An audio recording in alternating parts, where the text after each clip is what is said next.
तो गाइस कैसे हैं आप सब लोग। इवन डिस्ट्रॉयर के एपिसोड 111 के साथ हासिल हो। तो लास्ट एपिसोड के एंड में पता चला था कि 24 कॉन्वॉयज में से 23 कॉन्वॉयज को लूटा गया है, जो कि सारे के सारे जहां पर ग्रेट मर्चेंट ग्रुप के रिलेटेड है। और जहां पर 23 कॉन्वॉयज को जिनको लूटा गया वो सारे के सारे गोल्डन टोड बैंक के लिए ही थे, यानी कि गोल्डन टोड बैंक का सामान उन कॉन्वॉयज के अंदर था। तो ये बात सुनने के बाद यंग मास्टर कहता है कि मुझे डिटेल में यहाँ पर सारी बात बताओ। गोल्डन टोड बैंक के यहाँ पर सारे के सारे लोग एक साथ यहाँ पर अगर उन्होंने अपनी कमीशन भरवाई थी, यानी कि उन्होंने यहाँ पर ऑर्डर दिया था जो भी यहाँ पर उनका माल यहाँ से एक्सपोर्ट किया जा रहा था, फिर हमें यहाँ पर पता क्यों नहीं चला? अगर इतने ही ज्यादा कॉन्वेज थे तो फिर हेडक्वार्टर में क्यों नहीं आए? तो ये बात सुनने के बाद उसका मैनेजर उसे कहता है कि सर असल में यहाँ पर कल अचानक से यहाँ पर उन्होंने ऑर्डर किया और सिर्फ एक ब्रांच में नहीं, हर एक ब्रांच में अलग अलग जाकर उन्होंने जाकर ऑर्डर किया कि उनका माल यहाँ पर से ट्रांसपोर्ट करना है दूसरे सिटीज में, और हमें यहाँ पर इसके लिए इतना टाइम नहीं मिला कि हम लोग आपको हेडक्वार्टर में इस बारे में इन्फॉर्म कर सकते हो। ना ही उन लोगों ने डायरेक्टली आकर हेडक्वार्टर से रिक्वेस्ट की कि उन्हें यहाँ पर 23 या 24 कैरेजेस चाहिए। यही वजह है कि हम लोग यहाँ पर इसका रिकॉर्ड नहीं रख पाए। तो फर्स्ट यंग मास्टर इस बात से काफी ज्यादा हैरान हो जाता है और कहता है कि मुझे ये बात समझ नहीं आ रही कि उन लोगों ने यहाँ पर ऐसा क्यों किया होगा।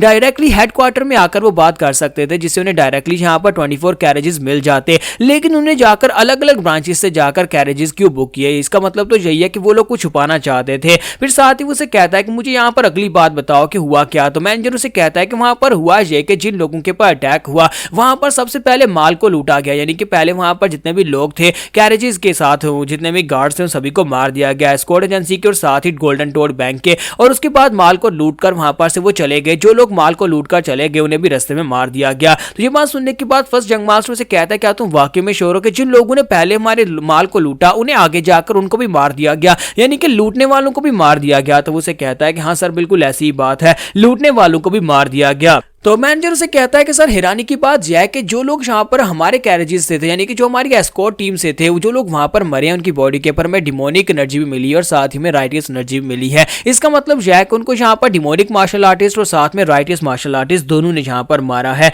तो फर्स्ट यंग मास्टर से कहता है कि लो तुम तो यहाँ पर एंड तक पहुंच गए, तुमने यहाँ पर सारे के सारा सोल्यूशन निकाल लिया। तुम्हारे कहने का मतलब यह है कि ये जो कुछ भी किया वो सब कुछ यहाँ पर राइटियस हिमली अलायंस और साथ में यहाँ पर डिमोनिक सेक्टर ने मिलकर किया है, यानी कि दोनों का आपस में यहाँ पर कोई ना कोई कनेक्शन चल रहा है। तो फर्स्ट यंग मास्टर से कहता है कि तुम जहां पर उन दोनों के ऊपर इल्जाम लगा रहे हो, तुम गोल्डन टोड बैंक को बीच से क्यों निकाल रहे हो? तो वो कहता है सर गोल्डन टोड बैंक को ये सब कुछ करने की जरूरत ही क्यों है? वैसे भी गोल्डन टोड बैंक के पास हमारी मर्चेंट अलायंस से भी ज्यादा पैसा है, और जितना पैसा उन लोगों ने यहाँ पर अपने यानी कि यहाँ पर हमारे पास से चोरी हुआ है, इतना पैसा तो उनके सामने कोई मायने नहीं रखता। और साथ ही यहाँ पर उनके गोल्डन टोड बैंक की तरफ से जो लोग उनके हमारे साथ है वो लोग भी तो इस रेड में मारे गए हैं, तो ये वो अपने लोगों को यहाँ पर क्यों मरवाएंगे? तो फर्स्ट यंग मास्टर से कहता है कि यही तो वजह है कि तुम यहाँ पर इस बारे में सोच नहीं रहे कि वो अपने लोगों को यहाँ पर क्यों मरवाएंगे, लेकिन मुझे ऐसा लगता है कि उन्होंने यहाँ पर जानबूझकर अपने लोगों को मरवाया है। इस सब के पीछे गोल्डन टोड बैंक के लोग ही हैं। यहाँ पर डिमोनिक सेक्टर के लोग और राइटियस पाथ के लोग यहाँ पर एक दूसरे के साथ हाथ नहीं मिला सकते,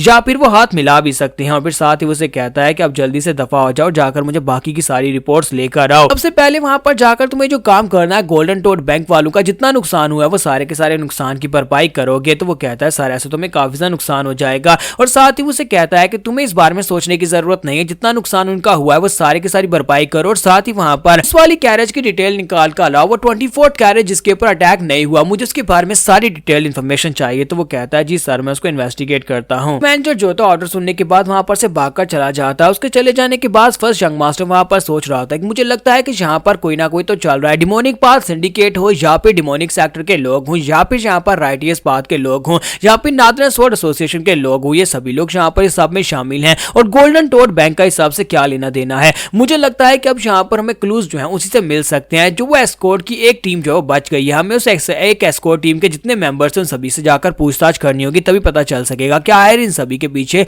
किसका हाथ है। और इसी के साथ ही फर्स्ट यंग मास्टर जो होता है वहां पर कहता है कि तुमने सुन लिया ना कि यहाँ पर तुम्हें क्या काम करना है। मैंने तुम्हें इसलिए यहाँ पर रखा था कि तुम्हें यहाँ पर दाल चावल नहीं बेचने, बल्कि तुम्हें यहाँ पर एक मिशन दिया जा रहा है। तो ब्लड हैंड उसे कहता है कि हाँ क्यों नहीं फर्स्ट यंग मास्टर, मुझे पता है कि अब मुझे क्या करना है। तो फाइनली यहाँ पर मेरी बारी आ ही गई है। और इसी के साथ में यहाँ पर से नेक्स्ट सीन जो होता है दिखाया जाता है, जहाँ पर ब्लड हैंड अपने सोल्जर्स को लेकर बड़ी तेजी के साथ 24 ब्रांच की तरफ आगे बढ़ रहा होता है। ये 24 ब्रांच के बारे में इन्फॉर्मेशन मिली होती है कि उस ब्रांच का हिस्सा जो सोल्जर्स थे, यानी जो एस्कॉर्ट टीम के मेंबर थे, वो लोग जो है उस जगह के ऊपर मौजूद है। तो जैसे ये लोग वहां पर पहुंचते हैं तो वहां पर सामने एक नहर आती है, एक नदी आती है। उस नदी को पार करने के लिए उन्हें बोट की जरूरत पड़ेगी। तो ये लोग वहां पर पहुंचते देखते हैं हाम्पू की जगह के ऊपर, तो वहां पर डॉक के ऊपर एक बंदा बैठा फिशिंग कर रहा होता है, उसके पास बोट भी होती है। तो इसी के साथ ही ब्लड हैंड अपने सोल्जर से कहता है कि जाओ उस बंदे से कहो कि मैं बोट चाहिए। तो सोल्जर आगे बढ़ता जाकर उसे कहता है कि हम तुम्हें यहाँ पर पैसे देने को तैयार है, जितनी रकम तुम्हें चाहिए हम तुम्हें देंगे, हमें अभी इसी वक्त नदी के पार जाना है, क्या तुम यहाँ पर मेरी बात को सुन पा रहे हो? लेकिन वो बंदा जो होता है उसकी बात को इग्नोर कर देता है। तो सोल्जर गुस्सा हो जाता है और कहता है कि तुम्हारी हिम्मत कैसी हुई यहाँ पर मेरी बात को इग्नोर करने की?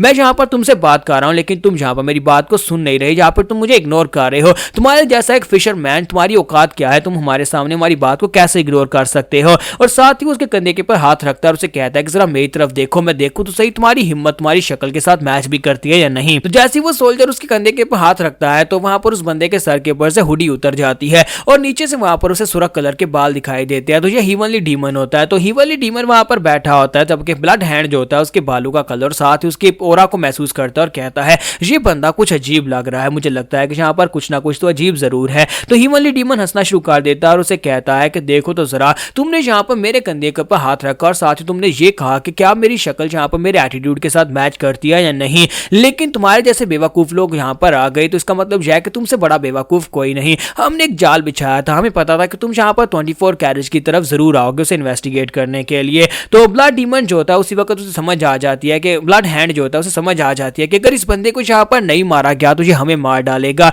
और वो अपने साथियों से कहता है कि सभी लोग आगे बढ़ो, इस कमीने को मार डालो। जैसे सोल्जर अटैक करने के लिए आगे बढ़ने लगते हैं तो उन्हें समझ भी नहीं आती इतनी तेजी के साथ हमारा हीवनली डीमन उन सभी को मारकर आगे गुजर जाता है। किसी के बॉडी के अंदर होल होता है, किसी की बॉडी के ऊपर से सर उड़ जाता है और हीवनली डीमन ब्लड हैंड के सामने आकर खड़ा हो जाता है। तो ब्लड हैंड जो होता है वो अपनी तलवार निकालने लगता है, जबकि हीवनली डीमन उसे कहता है कि मुझे यहाँ पर तुम्हारे जैसे कीड़े मकोड़े की कोई परवाह नहीं है, लेकिन क्या करूं, मुझे यहाँ पर अपनी ड्यूटी तो पूरी करनी होगी क्योंकि मुझे यहाँ पर कुछ सवालों के जवाब चाहिए। तो इसी के साथ ही ब्लड हैंड जो होता है अपने हाथ को, क्योंकि उसने हाथ के ऊपर क्ला चढ़ा रखा होता है, तो उसके साथ ही जब वहां पर हीवनली डीमन के ऊपर अटैक करने लगता है तो हीवनली डीमन उसे कहता है कि तुम्हारी किस्मत बुरी है, तुम्हारी ये टेक्निक किसी और के खिलाफ तो काम कर जाती लेकिन आज नहीं। और इसी के साथ ही वो वहीं पर खड़े खड़े उसके ऊपर अटैक करता है तो उसका एक पूरे का पूरा बाजू काट देता है, यानी कि ब्लड हैंड का पूरा बाजू कट जाता है। ब्लड हैंड वहीं पर जोर जोर से चलाना शुरू कर देता है और वहीं पर ग्राउंड के ऊपर बैठ जाता है और उसे कहता है कि मुझे मार डालो वरना मैं तुम्हें मार डालूंगा। तो हीवनली डीमन उसे कहता है कि नहीं, मैं यहाँ पर तुम्हें मारने वाला नहीं हूँ, बल्कि मुझे कुछ सवालों के जवाब चाहिए। और साथ ही वहां पर हीवनली डीमन आई टेक्निक को यूज करते हुए उसे वश में कर लेता है ताकि उसे सवालों के जवाब ले सके।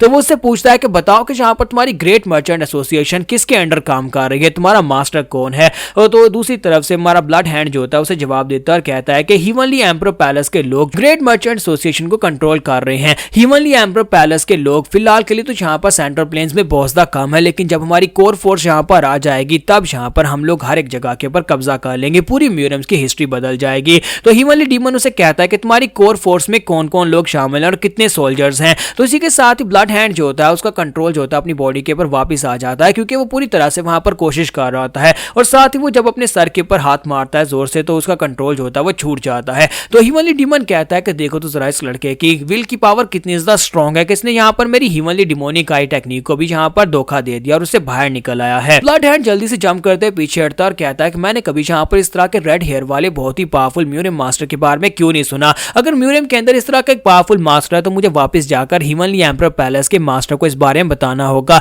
हमारे एम्परर को बताना होगा कि हमारे प्लान्स यहाँ पर फेल हो सकते हैं अगर इस तरह के हिडन मास्टर्स हमारे सामने आते रहे। लेकिन उसके लिए मुझे यहाँ पर से बचकर निकलना होगा, मुझे जाकर फर्स्ट यंग मास्टर को इन्फॉर्म करना ही होगा। तो यहाँ पर हमारी एपिसोड 111 का एंड हो जाता है। तो एपिसोड की एक्सप्लेनेशन अच्छी लगी हो तो कमेंट करके जरूर बताइएगा, वीडियो को लाइक करना मत भूलिएगा। Thank you.